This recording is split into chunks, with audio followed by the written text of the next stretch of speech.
به نام خدا و با عرض سلام وقت بخیر. به تحول امشب خوش آمدید. من ادیب هستم. در این برنامه در رابطه با طولانی شدن جنگ اوکراین و نگاه به رقابت‌های امریکا و روسیه در سایر نقاط جهان می‌پردازیم. کشورهای قدرتمند چگونه با تسخیر جو سیاسی و جغرافیای کشورها سیاست‌های خود را دنبال می‌کنند؟ آیا امروز جهان در حال دو قطبی باقی است یا در حال چند قطبی شدن است؟ کشورهای منطقه و خاورمیانه تا چه سطح از این سیاست‌های ابرقدرت‌ها متضرر شدند؟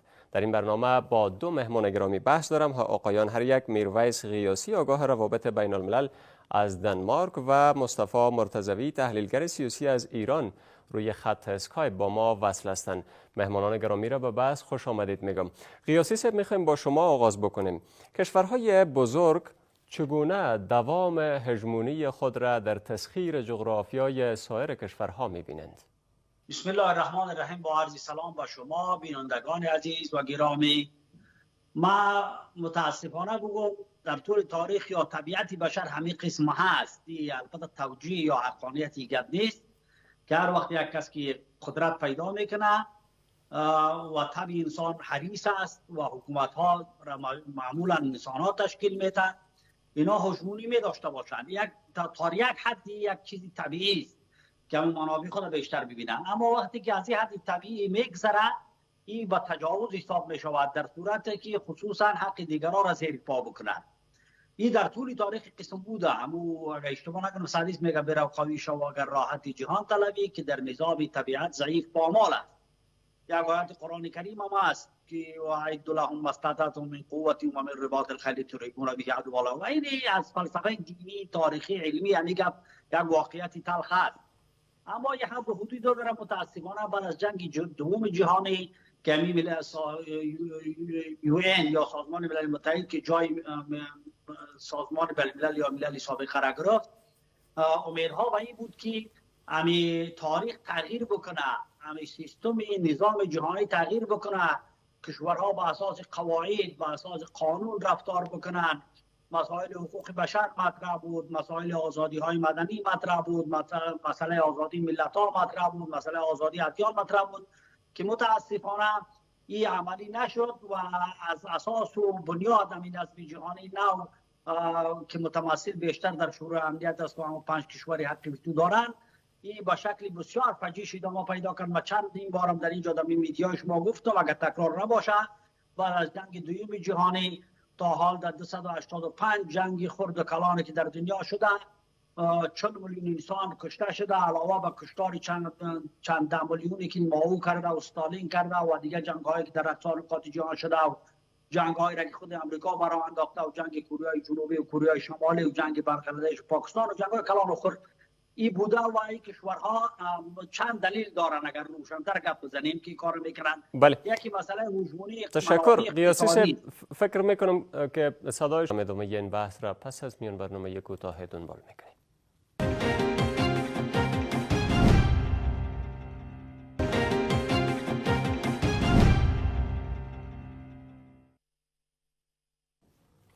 با ادامه بحث بازم خوش آمدید. غیاسی صاحب، آنچه بحث برانگیز است این است که کشورهای بزرگ و قدرتمند جهان به خاطر حفظ ایتوریتی خودشان و به خاطر حفظ هژمونی خودشان، حالا چه به لحاظ سیاسی باشه یا اقتصادی باشه یا نظامی باشه یا هر موضوع دیگری، چگونه ممکن است که هیچ موانع فراراه اینها به نام قانون، به نام موازین، به نام مقرره و هر آنچه که شما نام میگذارین در برابر از اینا صد واقعی نمیشه که میرن کشورها را اشغال میکنن و بالاخره باعث فجایع بزرگ میشن که امروز ما شاهدش در فلسطین هستیم.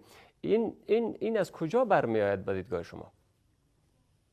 یکی دولت ها و ملت ها و حکومت هاست که در شکل ظاهریشون انتخابات دارن و قانون دارن و زیر اوراق قانون هم در نظام بین الدول عمومی امضا میکنن، هم در ملل متحد، هم در روابطشان با کشورها امضا میکنن. یکی روی اصل و ظاهر قضیه همیست. ولی متاسفانه قبل از جنگ جهانی، بعد از جنگ جهانی اول البته کار شروع شده، ولی بعد از جنگ جهانی دوم شدت گرفت در زمان جنگ سرد که چند نهادی بسیار مهم و پشت پرده است در دنیا که نظام سلطه امروزی را به دست دارد. نهادهای چیز هستند، یعنی محدود هستند، یعنی شمارشان محدود است. یکی صهیونیسم است که بعد از جنگ جهانی اول شروع شده و مؤسسه هرتزل است و یک گروه هستند و داستان و یک تاریخ جدا دارند. دیگه یک نهاد دیگه به نام ماسونیت است که تاریخ بسیار سابقه داره در مسیحیت و اونها باز فعلا پیوندی هم دارن با دیگه ادیان و با یهودیت و حتی بعضی از گروه های مسلمان هم در ماسونیت هستند. این دو نهاد. سوم نهاد هم نهادهای استخباراتی کلان است که در زمانش کاجیبی بود، انتلیجنس سرویس بود و CIA بود، یا سازمان استخباراتی چین. هم کشورها بزرگ استخبارات داشتند. در مجموع استخباراتی کشورها را یک طرف بگیریم و همین دو نهاد مهمی را که من یادآور شدم. از نظر تئوری ما که ما به این قاندی هم هستیم، این نهادها دنیا را میچرخانند.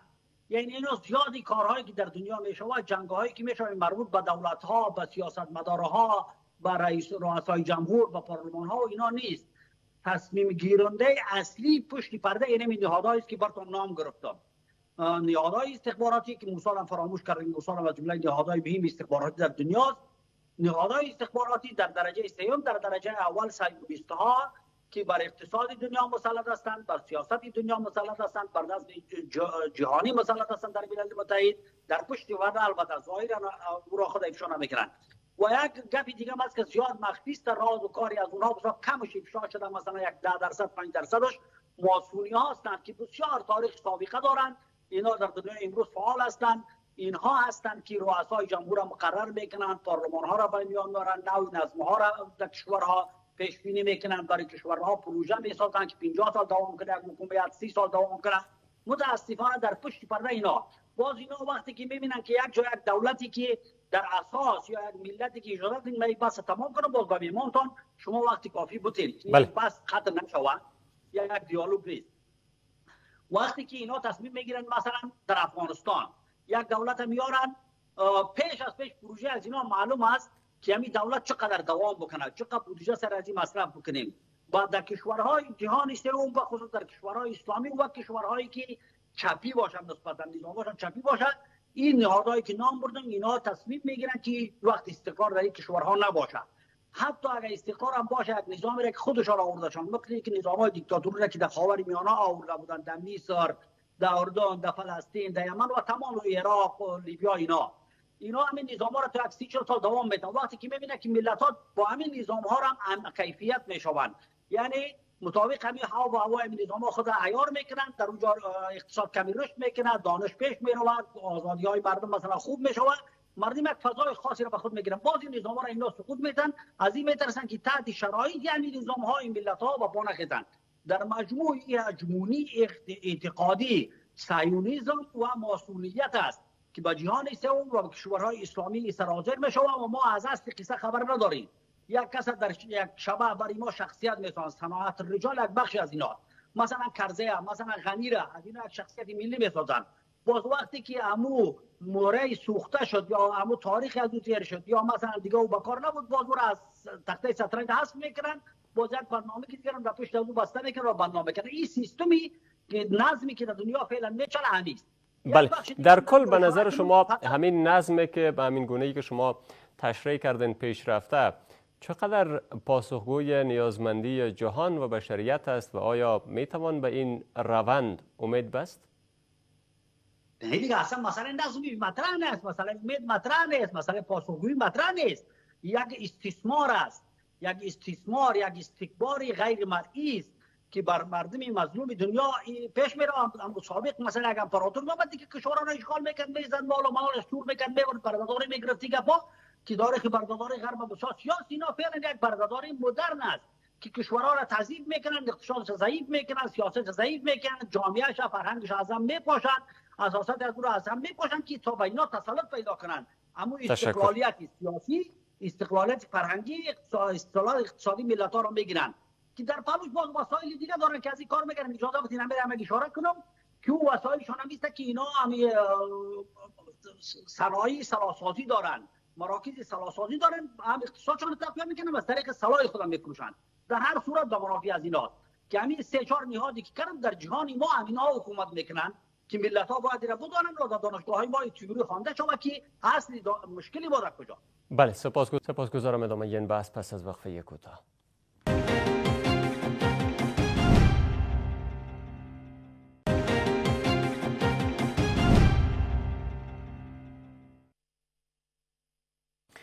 به ادامه بحث بازم خوش آمدید. قیاسی صاحب، از اونجایی که شما در حوزه مطالعات دینی و اسلامی هم مصروف هستید و تحقیقات دارید، میخوایم بدانیم که دین در میانه سیاست هایی که در جهان جریان داره در کدام موقعیت قرار داره و تا چه حد؟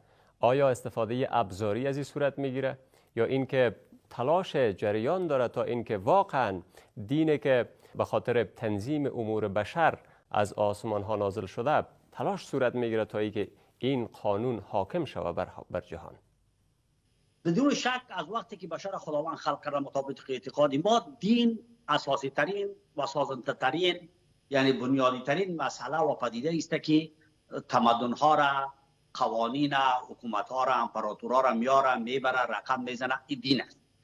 دین هیچ وقت از جغرافیای زندگی انسانی به خصوص جغرافیای سیاست بیرون نرفته. اما کشورهایی که زیاد دعوای سکولاریستی میکنن، در بالای بیرقش که میبینی عکس صلیب است، مثلا بیرق فنلند، بیرق دانمارک، بیرق هلند.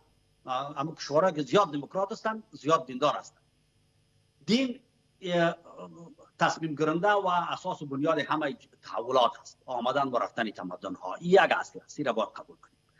ولی در نظام فعلی دنیا که است، شعارش اول شعاری لایق بود، یعنی شعاری که سیاست با دین به سیاست کار نداره و ما مطابق آزادی ملت ها که پیشتر تکرارش نمیکنیم وقت نگیریم، مطابق از او باید این نظم جهانی دست بشه. اما متاسفانه دیده شد که تصمیم گیرنده اصلی مثل که قبلا عرض کردم در این جریان بازم دین است. اما مسئولیت یک جریان دینی است که بسیار سابقه و تاریخ داره که در طول تاریخ تصمیم گیرنده پشت پرده اساسی بسیار زیاد بوده که حال بحثش نیست که درجات داره، تا 33 درجه مسئولیت کسی اگر میرسه میتونه رئیس جمهور آمریکا شو و صدر اعظم انگلیس شو. همین بچه کلان ملکه انگلیس که مرد، بچه کلانش که فعلا از پاچا نیست و رئیس بخش مسئولیت در انگلستان است. اینا نهادهای دینی هستند و صهیونیسم یک بدعتی برخواسته از دین یهودیت است که اینا فعلا تسلطی بر نظم جهانی دارند. این مسئله دینی است و تیوروسرای مسلمان هم میگن که همین نظم جهانی فعلی که هست ادامه جنگ‌های صلیبی است و کشورهای صلیبی بر این نظم حاکم هستند و مسلط هستند. از نگاه عملی هم که ببینید واقعیت همین قصه است. چرا تمام کشورهایی که حق ویتو دارند به نوع کشورهای مسیحی هستند، با استثنای چین که چین هم با وجودی که نظامش نظام کمونیستی است ولی یک نفوذ کلان بسیار زیادی در چین مسیحی وجود داره. خب اگر چین رو طرف کنیم 5-4 قدرت دیگه همگی قدرت‌های مسیحی هستند. مسیحیت ارتدوکس در روسیه، باقی مسیحیت کاتولیک و مسئولیت پروتستان، مسیحیت پروتستان در غرب اروپا، اینا برای نظم جهانی حاکم هستند و مسلط هستند.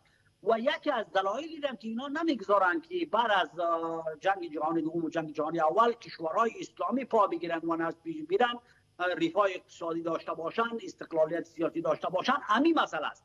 و اگر نه چرا اینا گذاشتن که ژاپن بعد از جنگ جهانی دوم به این رشد برسه؟ آلمان که ضد امریکا و چی بودن، غرب بودن در اون جنگ، اینها با پای خود ایستاد شدن، اینا را کمک کردن، برای از اینا نظم ساختن، اینا را متحدین خود ساختن. عالی مثلا هندوستان و پاکستان دو قدرت اتمی در پلوی هم یک جا موازی پیش می رفتن، ولی اینا زمینه را برای هند مساعد ساختن، نظامی از او را کوشش کردن که هند شاه و اقتصادش بالا بره و همچنان روسیه را تا جای حفظ میکنن. یعنی جنگ اوکراین هم بالا اشاره میکنم که اینا کوشش میکنن کشورهایی که غیر اسلامی هستن سر پای خود ایستاد شوند و در یک وقتای زمانی در پلوی از اینا قرار بگیرن. با استثنای روسیه سوسیالیستی که او گذشت تاریخش فعلا حتی همین جنگی که در اوکراین است یک جنگ ساختگی است. واقعیتش هم است که امریکایی‌ها کوشش کرد که جنگ برابر بندازن که روسیه یک بار دیگه همو نهضت خود بگیره با پای خود ایستاد شود، ولو که اگر تلفاتی گفا میشوند پشت سر همون نهادهای تصمیم گیرنده روسیه دوباره هم یک جان دهی بدم و نگذارن که روسیه تضعیف شود و خط ناتو هم اگه به چی برسه به روسیه برسه، فردا روسیه هم به عنوان یک کشور عادی ضبط شود و امینه یک قدرتی تصمیم گرفته در دنیا باقی نمونه. این به نفع روسیه گپ تمام شد. جنگ بران انداختن، ملت اوکراین را تباه کردن و منتظر آمدن ترامپ هستند که ترامپ بیاید و مسئله اوکراین به نفع روسیه اینا ختم میکنه. و این معناست که اینا یک نهوض دارن، یعنی نهضت میگن، یعنی به پا خیزاندن. اما برعکس در کشورهای اسلامی اینا چی که میکنن وقتی که دیدن که تحت نظام حاکمیت دیکتاتورایی که اینا خود از اینا منصوب کرده بودن در الجزایر، در مصر، در تونس، در مغرب، در کشورهای خاور اینا باقیش نام نمیبریم، اینا نظمای را خودشان بودن دیکتاتورایی که به نفع غرب اینا کار میکنن، یک بخش هم به نفع شرق بودن تا یک وقت به نفع روسیه. چرا اینا این نظام را از میان بردن؟ کاندولوزرا است سال 1996 خودش اعتراف کرد که من برنامه را خودم نوشته کردم شرق اوسط جدید. که اینا دیدن که همین ملت‌ها در سایه همین حکومت‌های دیکتاتوری هم به یک جایی میرسن. در اینجا یک تشنج انداختن، درگیری انداختن که باز کشورهای اسلامی به عقب روند و اینجا نظم و نسق نگیرن و به پای خود ایستاد نشوند. از اون سوالی که شما کرده که دین چی نقش داره، هنوزم از نظر خودی من این جنگ یک جنگ دینی است و یک جنگ صلیبی است. چرا کشورهای صلیبی در پلوی اسرائیل که یهودی است، یعنی یهودیت اسرائیل بسیار تاریخ سیاه و دشمنی دارند. حتی نمی قرون وسطا چقدر یهودان اینا در اروپا کشتن، چقدر اینا زجر دارن. آخرین فجیعش هم هیتلر بود 6 میلیون از اینا در کوره‌های داشت سوزان. چرا اینا در پلوی اسرائیل ایستاد بشون؟ اطفال غزه را میکشن، 150,000 نفر طفل و زن و کودک بمباران میکنند، آلمان تمویل میکنه. از این ناحیه که ببینید یک جنگ مذهبی است، یک جنگ دینی است. تشکر.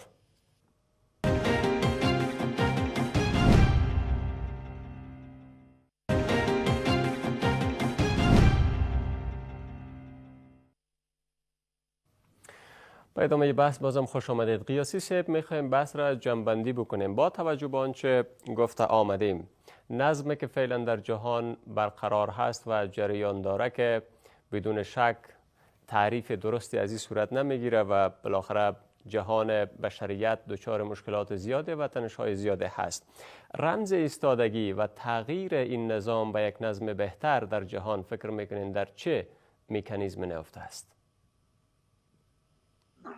با قبل از اینکه به این سوال پاسخ بگم و پاسخ کوتاه و روشن میگم، شما یک کتاب است به نام برخورد تمدن‌ها از هانتینگتون، ساموئل هانتینگتون، یک نویسنده آمریکایی سر نوشته کرده. حتما در این برنامه از استفاده کنین.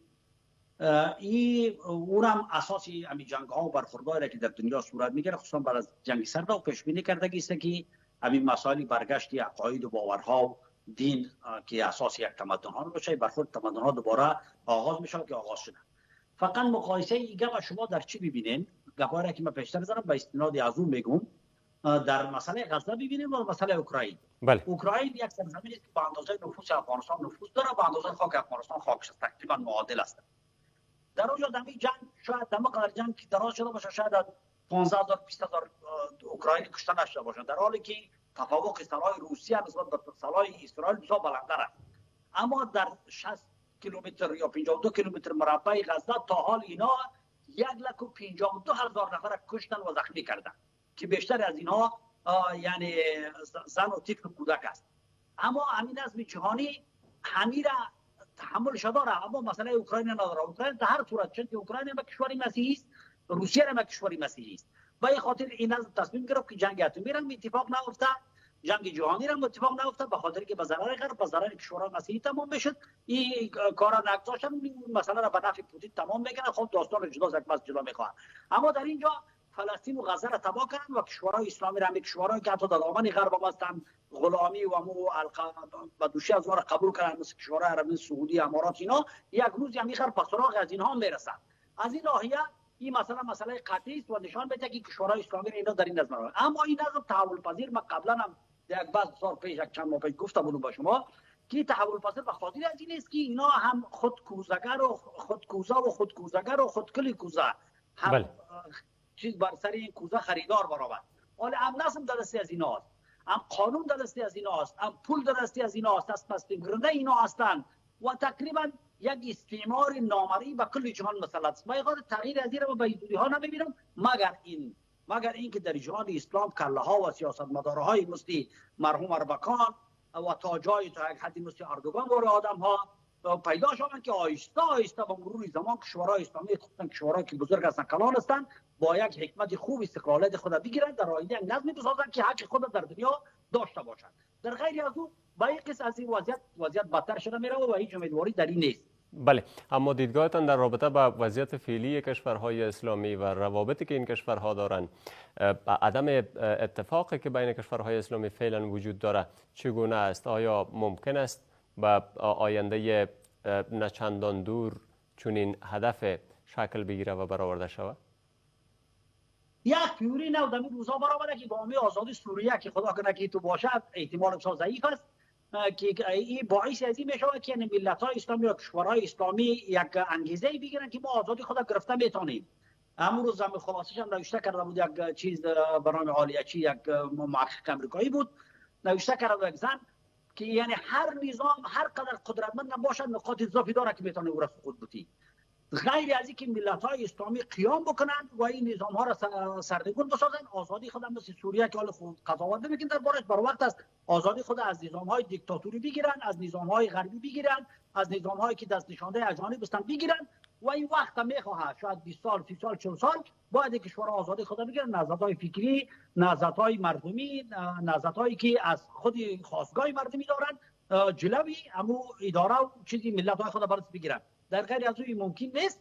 وضعیت ما بسیار اسفبار است، از هر روز اسفبارتر بشود. ما غلام هستیم غلامتر میشویم، محتاج هستیم محتاجتر میشویم، اسیر هستیم اسیرتر میشویم و ذهنیت ما شکست خورده است. ببخشید همین نقطه بگم که ذهنیت ملت‌های مسلمان را خودتون جا گپ میزنم، من اینجا گپ میزنم، این ذهنیت‌ها شکست خورده. وقتی که ذهنیت یک ملت شکست دادی دیگه تمدنی از اون نهوض نمیکنه، یعنی در پایس مرده‌ها حساب میروند. امیدوار هستم که ذهنیت‌های شکست خورده دوباره احیا شوند.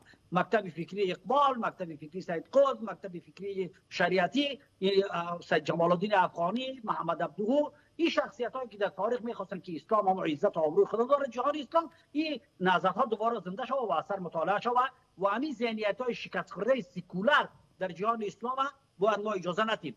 مثل غنی و مثل سپاسگزارم که در غیر از اون ما روی خوشی را نمی‌بینیم. تشکر. سپاسگزارم از حضور مهمانان گرامی که در بحث حضور یافتند و سپاس از شما که بحث را دنبال کردید. این بود تحول امشب. خدا نگهدار.